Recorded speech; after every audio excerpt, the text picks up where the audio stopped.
नमस्कार।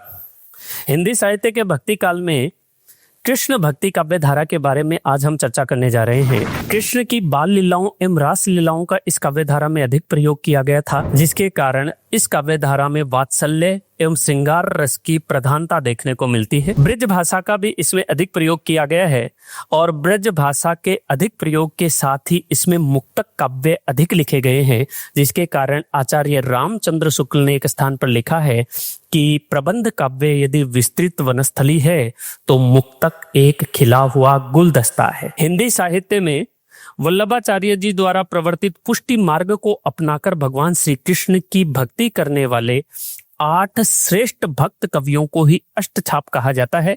ये 8 कवि अष्टछाप के नाम से जाने जाते हैं। इस अष्टछाप की स्थापना करने वाले जो विद्वान हैं वो वल्लभाचार्य जी के पुत्र गोस्वामी विट्ठलनाथ माने जाते हैं। इन्होंने 1565 ईस्वी में अष्टछाप की स्थापना की थी। इन अष्टछाप कवियों से बार बार प्रश्न पूछा जाता है।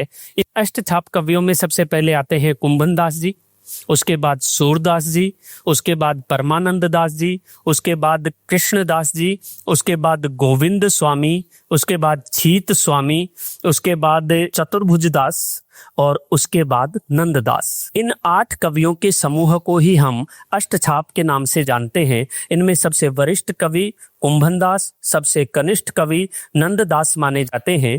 कुंभन दास को कहा जाता है कि एक बार अकबर के द्वारा फतेहपुर सीकरी बुलाया गया था, तब ये बड़े अनासक्त भाव से वहां गए और अकबर के दरबार में प्रस्तुत होकर के इन्होंने कहा था, संतन को कहाँ सीकरी सो काम, आवत जात पनहैया टूटी, बिसर गयो हरि नाम,